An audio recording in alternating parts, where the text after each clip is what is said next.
Usually we thank the organizers, but I want to apologize to the organizers, to Gilad and Cedric and Amir. I am the crisis who throws time out of whack. I want to also steal from Uri Rotevli, who graciously did not know I would be doing this, to cite, to recite the Benjamin that he cited. What would the 20th century be to us if we were bound to it by tradition? How would it look as religion or mythology? The 20th century, the 20th century, to borrow from the serialist terms, is the set of noises that invades our dream and which we interpret on awakening in our century. The project that I'm presenting, the remarks that I'm presenting to you are part of the antipathetic section of the larger project on philosophical Talmud that tries to reconstruct a contemporary form of Jewish thought after the Bible, very much in the spirit against ethics, against quote-unquote law, against the political, and also against Messianism, all of these beloved sacred cows of the modern 20th century Jewish thought tradition. The question that I want to ask about the Messianic idea in the 20th century is to simply ask, what is the Messianic idea in Judaism? And what is the Messianic idea in the 20th century, particularly under the dark star of catastrophe, a crisis that people don't survive, but a crisis that actually kills, a crisis that is catastrophic and not individual. Can we move forward in our own century with maybe a better paradigm and without the violence and the catastrophe that always comes with the Messianic? Mine is a skepticism that I drew from the post-Holocaust literature, is that there is no redemption to catastrophic suffering. That's my fundamental starting point, and that might be the violence of my own violence against the violence of the Messianic idea. It's a little convoluted. Himself an icon in the hagiography of critical theory, Walter Benjamin is the obvious starting point with which to assess the expression of this idea, the Messianic idea in radical thought. Understood is that Benjamin's interest in the Messianic was less religious than aesthetic and political. First and foremost, Messianism was for him what Gerhard Richter calls a Denkbild, or thought image, or a paleonymy, defined by Derrida's referring to, quote, the maintenance of an old name to say something new. As read by Richter, Benjamin's thought stands out as a conceptual engagement with the aesthetic and an aesthetic engagement with conceptual. Viewed as a whole, Benjamin represents an intellectual project formed out of condensed textual snapshots focused on quotidian material and mental things like dreams, affective states, and physical objects. The thought image is, quote, fragmentary, explosive, decentering, this is from Richter. Embedding the absolute, this is now me, into aesthetic reflection, the Messianic is a disruptive figure of thought, hostile to the onward progressive flow of history. Violence of the Messianic is the intense weight, the intense pressure it brings onto every single moment in time and on every single living creature in time. That, to me, is the violence of the Messianic and radical thought. That all or nothing of rejection of quote-unquote deformed existence, which should shed a shudder through all of us, the deep deformed existence whose existence is not deformed. Benjamin's interest in the Messianic thought image has been traced back to 1916 Aylin's words, Messianism was the philosophical and aesthetic idiom with which to express the, quote, temporality of intermittences of disjunction and renewal, continuous discontinuity, the interruption and punctuation of chronology, or in the words of Seinfeld, yada, yada, yada. Not merely historical, that's a lady, thank you. Not merely historical, the past was for Benjamin a virtual reservoir of dream energies or dream images. I'm now cribbing from Aylin here. But this, Taubes claimed, theology is for Benjamin Messianism of the Messiah. On the one hand, Taubes notes, Messianism seems to be, quote, implausible, a dream, a myth, unquote. On the other hand, he asks, Taubes asks, what does theology mean here? Dux, leader, ruler, millenarian kingdom. Does Benjamin have images in mind? There are powers at work in theology that are not even put to use. Never should be put to use. What is one to make of these powers, or to do with them practically? Brought up against the rigor mortis of bourgeois society, the Messianic assumed for Benjamin and others like him the twin shape of redemption and revolution. What Aylin calls nihilistic Messianism represents the salvaging of eternity and universal downfall. Nihilism would be nihilism with no way out, would be my suggestion. The well-known theses on the philosophy of history is the most developed of Benjamin's messianic fragments. In its opening aphorism, the theses are introduced by the famous figure of the theology. Pictured as a powerful dwarf, a demonic figure hiding under the table of an automaton puppet called historical materialism. What only theology can give to Marxist thought and practice are these energies, the sense of redemption and fullness, not just to revolutionary politics, but more importantly, to its undergirding sense of time and temporal passage. In the second and third theses, the image of happiness, the end goal of profane politics, and the view of the past, which is the concern of history, are indissolubly bound up together with the theological image of redemption. In this montage of theology and aesthetics, Benjamin goes on to posit a, quote, true picture of the past. What is a true picture of the past? My critical gloss right there. But there you have it, a true picture of the past. Flitting by, the past is seized as it flashes up at a moment of danger. You hear already a violence in the seizure, seizing the true image of the past at a moment of danger, a theological figure for thinking the Messianic is a spark of hope, fanned by the historian who crushes history against the grain. It is here in the 5th and 6th and 9th theses that Benjamin famously offered up for view the image, again an image of history as one single smashed up catastrophic ruin. That the angel of history, namely historical materialism, can never make whole. The angel of history is hapless and helpless, blown forward into the future with its face turned towards the past with the historical heap grows skyward. Against the social democrats in Germany, Benjamin rejected faith in history, faith in doubtless progress, and moving with the current, with no smooth, imminent, synthetic transitions connecting separate epochs into a progressive movement forward towards progress and completion. History itself must be ruptured by the force of the Messianic brought to bear upon the present from the outside. It is only then that relatively late in the theses that the Messianic itself is finally introduced as a discrete and violent figure of redemption and hope. With Benjamin's eye on the terrifying figure of Robespierre, revolution represents the force that explodes more than old political order, but the very continuity of historical time itself, the experience, our human experience of time itself.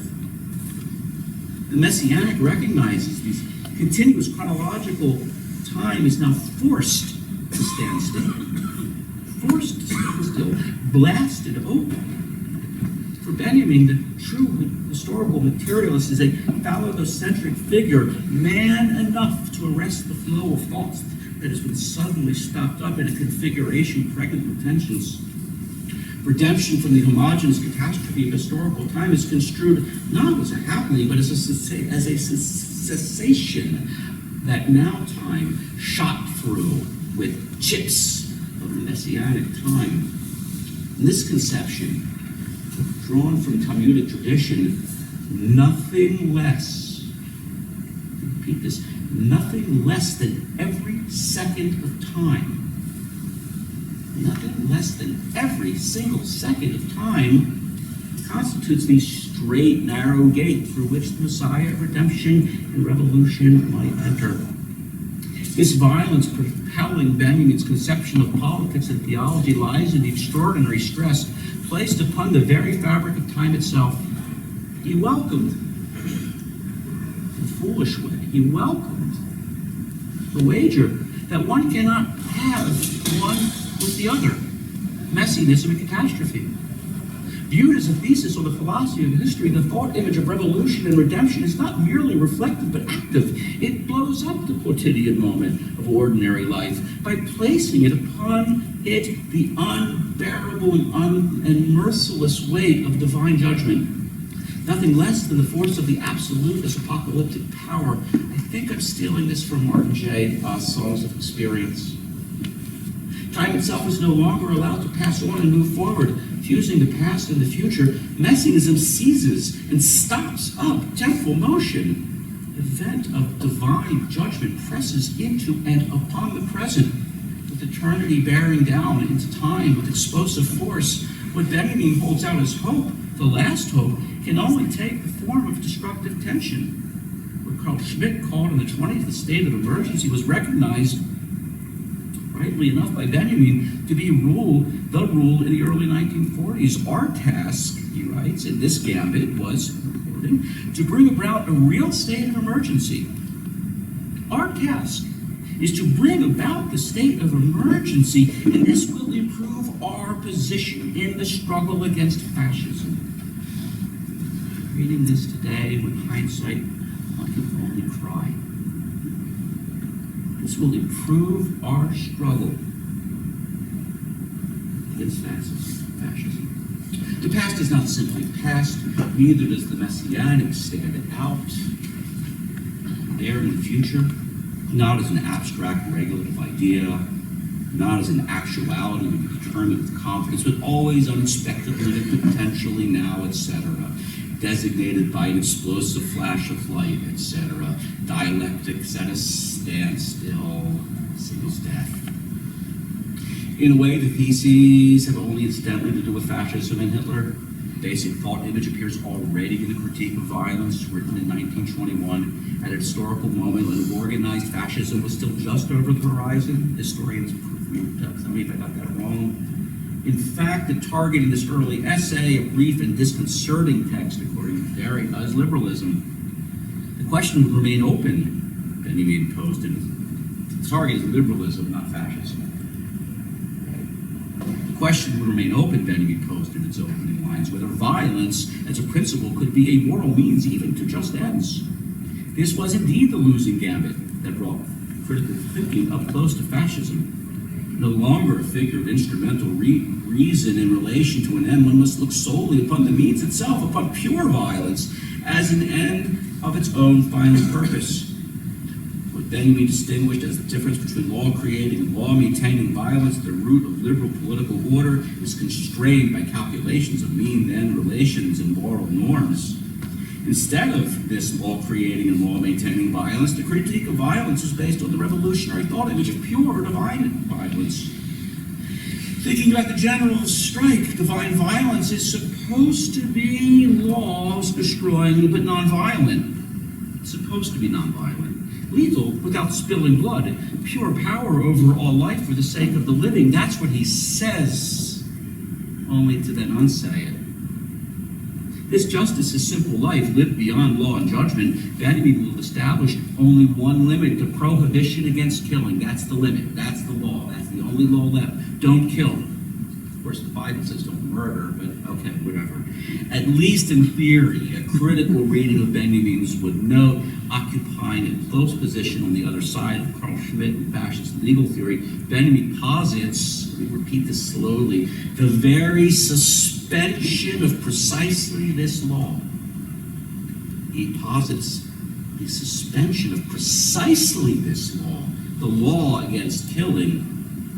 In exceptional cases, he writes, people must, quote, take on themselves the responsibility of ignoring the command, namely this command, the last command. In a state of emergency, Benjamin already knew that suspending the law was a fascist game. At play was a gambit raised to a principled enmity directed at liberal parliamentary democracy, not against fascism. Against the presumed sanctity of life, Benjamin upheld intelligent terrorism, the idea of human existence defined by justice, not by legal violence. In this early expression of the Messianic idea, Benjamin looks past the endless oscillation between lawmaking and law-maintaining violence toward a new historical epoch, the coming age based upon the abolition of state power and also upon the suspension of law, yada yada. For Benjamin, violence is an expression of hope. He imagines the coming age as not so unimaginably remote, that an attack on law is altogether futile. Having first posited and now suspended the foundational prohibition against killing or murder, revolutionary violence appears as, and I'm quoting, the highest manifestation of unalloyed violence by man, and as possible. While it might be difficult to determine in which cases this pure violence has been realized, the necessity to distinguish, let me do this slow, the necessity to distinguish pure potential violence from impure actual revolutionary violence was judged by Benjamin to be not very urgent. Jutting up just on the other side of death, established at the border between the finite and the infinite, the expression of messianic thinking, recognized by Nitzan Leibovitch as one that separates and reconnects the secular and the religious. At this dangerous junction, Benjamin had already begun to align the polar relationship between the profane order and the kingdom of God in the early and cryptic theological political fragment. Even as they point toward opposite directions, the order of the profane, precisely by being profane and investigating the idea of happiness, assists the coming of the Messianic kingdom as the sudden terminus of history. Benjamin says what no liberal would have ever said, that the idea of happiness seeks the downfall of all that is earthly. Necessity, the Messianic, passes through misfortunes and suffering, but will never leave those passes. Critical question. The spiritual restitution ad integrum corresponds to this eternal passing away of transient worldly existence, passing away again and again, etc., etc. To save him, Still have time. how much? Okay, I'm doing great. To save him from that violence, readers, and some sympathetic readers to Benjamin, I put a lot of weight on a few lines from the essay on Kafka, which I'll quote. Quite palpably, wrote Benjamin, being loaded down is here equated with forgetting of a sleeping man. The same symbol occurs in the folk song, The Little Hunchback. Watch this poor little hunchback. This little man is at home in distorted life. Whatever your comments from your passage, that it goes back, right? The distorted life. It will disappear with the coming of the Messiah. The little hunchback who represents distorted life, the hunchback will disappear with the coming of the Messiah, whom a great rabbi once said that he did not wish to change the world by force, but would only make a slight adjustment in it. Don't read Benjamin literally. He's being ironic. The passage suggests, this particular passage suggests to Michael Levine and to others, including a colleague with whom I had a fight, among others, a weak form of messianism. Commenting on these lines, Levine means that, quote, for Benjamin, the coming of the Messiah is thus associated less with the eruption of another temporal order, less with the time of redemption and awakening of the dead or the piecing together of shattered world than with a break in time that is also a lapse of consciousness, etc. This is a par of Benjamin. Regarding these theses, but is this also not strong? Regarding the theses, Levine will have also noted the speeding up of time between the theses, time-lapse photography, the split second, and the cut, division, or opening we all know about the violence of photography. Agatha Bielik-Robson, in her book on Messianic Vitalism, picks up on the same passage, correcting the distorted condition of the creaturely life for full potential glory involves a, quote, certain but delicate violence, magical repair. I laughed when I read this, it was so great. Like when we kick the television to get a better picture. That also will age those of us who used to kick televisions to get a better picture. This is no slight adjustment. This, lastly, is the suggestion by Benjamin in the Kafka essay about that little hunchback at home in this world of distorted life. At home in this world of distorted life, this is our home. The distorted life that is our actual home. The actual home of living human beings and creatures who will disappear with the coming of the Messiah. I'll pass that on to my friends in disability studies. It's a terrifying image. The hunchback will disappear. Distorted life will disappear. Committed as the field of critical theory is to the idea of the political, it is often forgotten in the scholarship that Benjamin was first and foremost a literary critic. Against the bourgeois theory of art for art's sake, Benjamin was an important contributor to that tradition of the 20th century avant-garde that set out to collapse by overwhelming the border between art and life. This is theorized, the theory of the avant-garde by Peter Berger, classic expression of the avant-garde, that collapse of the difference between art and life. Dada, surrealism, symbolism, all this jive. Messianic when compared to any other subject or object of aesthetic analysis in Benjamin's critical repertoire. Kafka, Baudelaire, Brecht, photography, avant-garde film. Shock aesthetics was the staple to this practice in art. It's the critical discourse about a shock aesthetic. And all the film theorists were writing about it. Krakauer was writing about shock aesthetic. Film shock. It's supposed to do that, shock you. Thrown about like an explosive charge. Messianism was intended, as we've discussed, to blow up the smooth flow and strong currents. Inverting the value scheme of the German Jewish religious bourgeoisie, the association of Messianism with absolute pure divine violence belongs to the militant anti-liberalism shared by both the hard German left and right after World War I. Consider in this light, skip the age of mechanical reproduction and the liquidation of aura in art.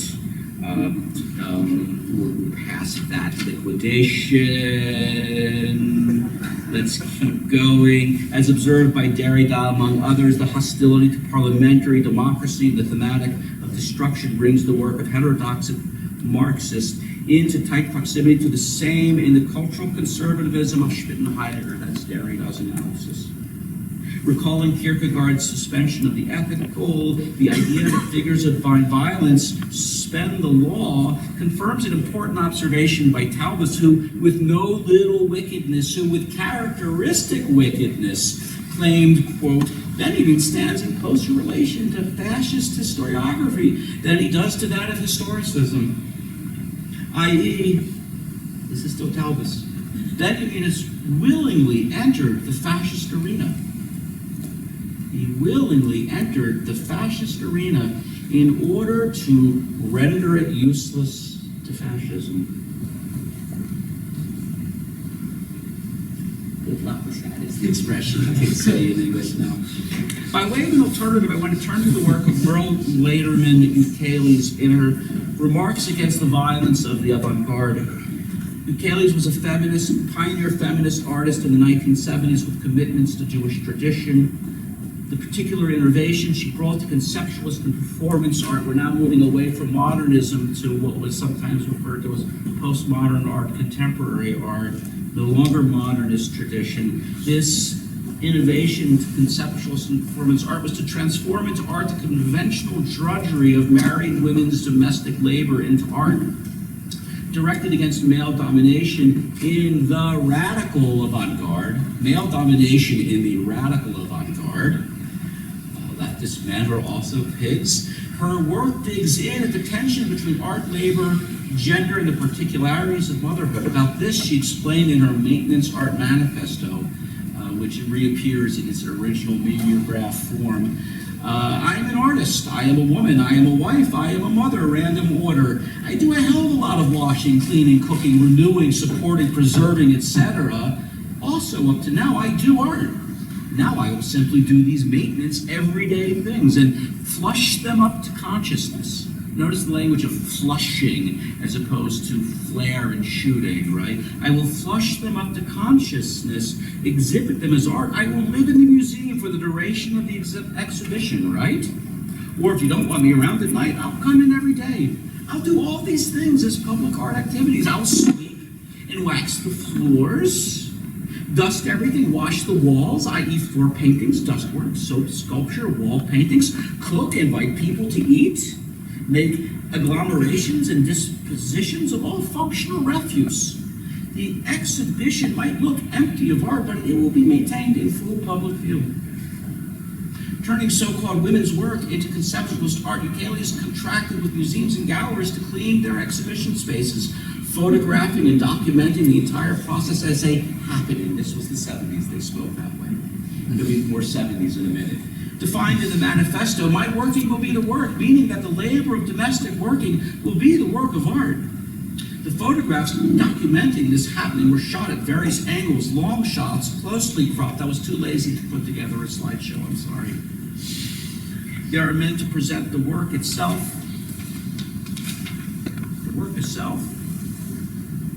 and the space of its performance.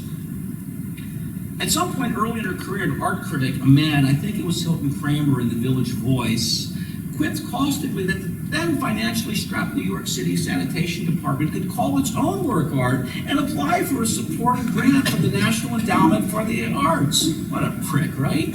In response, Eucalides reached out to the Department of Sanitation, offered to become its artist in residence. The result were full-blown documentations of the department and its workers. The Touch Sanitation Performance Project was meant to give voice to working people, with the artists setting out to track their route throughout the city, shape the hand of every single worker in the department to acknowledge the work that they do for the city, which keeps us alive. Photo documenting each encounter in the process. Promoting the work of sanitation against the idea of disruptive change, the Messianic idea of disruptive change. I'm blaming the Messianic, she didn't. The project was predicated on the phenomenon of large-scale systems, the transformation of materials. Eucalides insisted there was nothing more essential to the life of the city and to human life itself, to war life even, than maintenance work. Laid out in the manifesto, the conceptual idea undergirding this art practice turns Freud's famous distinction between the death instinct and the life instinct into grist for feminist art and feminist art theory. The avant-garde and the death instinct are coupled together. Both are male in form and in history. They inspire separation, individuality, following one's own path to death. Do your own thing, dynamic change, development, pure individual creation, the new, change, progress, advance, excitement, flight, or fleeing. That's the avant-garde. Messianism partners with the avant-garde and the death instinct, in contrast to which maintenance art and the life instinct exhibit unification, eternal return, perpetuation and maintenance of the species, survival systems and operations, equilibrium, unquote. Not entirely unlike method in Babylonian Talmud, the concept of maintenance art is, this is great, to keep the dust off pure individual creation, preserve the new, sustain the change, protect progress, defend and prolong the advance, renew the excitement, repeat the flight, show your work, show it again, keep the contemporary art museum groovy. I hate to say groovy in an academic context. Keep the home fire burning. 5 minutes? Gotcha. Cut. Not tempered by mercy. The overpowering visage of unavoidable justice and messianic ideas, a strain against which no possible world could ever endure or maintain itself. Against the violence-prone models of end-time messianism drawn from biblical prophets like Deuteronomy, Isaiah, apocalyptics like Daniel, and mystical messianism, a counter-touchstone presenting itself to contemporary Jewish philosophy and thought is the sober skepticism of the Bavli. Babylonian Talmud institutes a quotidian model of philosophical thought at odds, not just with pictures of rural devastation in ancient and antique sources, but with the supercharged notions that accompany the quote-unquote messianic in contemporary critical theory in continental philosophy.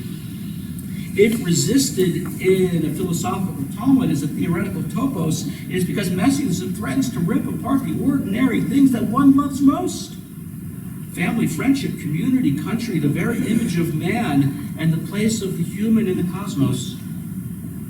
About the world-shattering messianic future of the Bavli, the rabbis in the Bavli were unenthusiastic. May I live and not come to see the side is not desire, it was irony. Ethical perfection and radical justice appear nowhere in this particular thought world, which is better off without the idea of redemption that has charmed modern Jewish philosophy and thought. Confirming the great Jacob Neusner's thesis about the difference between sanctification versus salvation, distinction between sanctification, right, kedusha, versus salvation, the key concept from Judaism, brought into maintenance art by Kayles, the daughter of a rabbi, is holiness. In one work, setting aside the space of the performance as a form of sacred space, a long passage from Abraham Isaac Cook was intended to draw connections between art and ritual. Both art and ritual set apart the specialized place of their appearance, resist what is perceived to be the false and subjective binary between the holy and the profane, and activate the essential transformation of profane things into holy things. This is Ukele's thinking. In a piece by her on Rachel Adler's first essay on the mikveh, the photo documentation of the performance is surrounded graphically by the repetition of the words, immerse again. In opposition to Messianic Avant-Gardism, one could, with Ukele's reconceived contemporary form of Jewish philosophy that builds upon the Bavli as maintenance art, with its own premium placed on sanctification, on kedusha, not salvation, exactly as observed by Neusner. Taken together, these unreasoning, or those unreasoning expressions of Messianic hope form part of an overriding sensitivity to fantasy. Writing about the virtual place of the Mishnah as a whole, Neusner describes the Mishnah as a work of imagination, using bits and pieces of facts, to be sure, made up in the minds of its framers, unquote. As a figure embedded in a virtual reality, the Messiah would be a work of the poetic imagination, pierced out of fragmentary mental bits. Going to school with Neusner, Jewish and continental philosophers might come to see better the Messiah not so much in terms of ethical and political concepts, but rather as a phenomenological object relating to the realm of made-up memories, artificial dreams, hopes, and yearnings. A totally fantastic fantasy. Nothing less, nothing more. Returning with Ukele's, I think this is my last little paragraph, to the museum. Returning to the museum with Ukele's, this time to the idea of a Jewish museum, I conclude with art critic Harold Rosenberg's speculating in his 1966 essay, Is There a Jewish Art?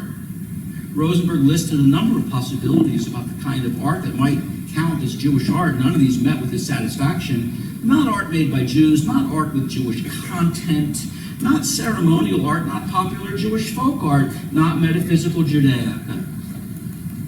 Imagining what to install in a Jewish museum, he called to mind an anti-art of found objects. In the Hebrew Bible, he saw a mental space or landscape in which, quote, anything or anybody might start to glisten with meaning and become memorable. Joseph's coat, Balaam's ass, the burning bush, Aaron's rod. If there were a Jewish museum with those items in it, would anyone miss looking at Catholic Madonnas? When the mind of the people is loaded with magical objects and events which unfortunately cannot be established physically, what is there for the artist to do but make cups for ceremonial drinking and ornaments for the Torah? I think he kind of contradicts himself here, but the idea stands about a museum of Jewish art. What would a museum of Jewish thought look like? This is literally my last few lines. What would a museum of Jewish thought look like? Loaded with what kind of figments? In the gallery next to the one dedicated to Jewish ethics, the idea of the Messiah, a gallery devoted to the Messiah or Messianism, would contribute to an additional group of objects that a curator might place in this virtual museum. A non-dimensional figure of Jewish folk belief, the Messiah is more like a mental object, an ornamental curio. Once upon a time, a dangerous talisman, something only foolish. Today, better place it in a glass vitrine or sealed up shut in a scholarly tome where it might enjoy a certain exhibition value.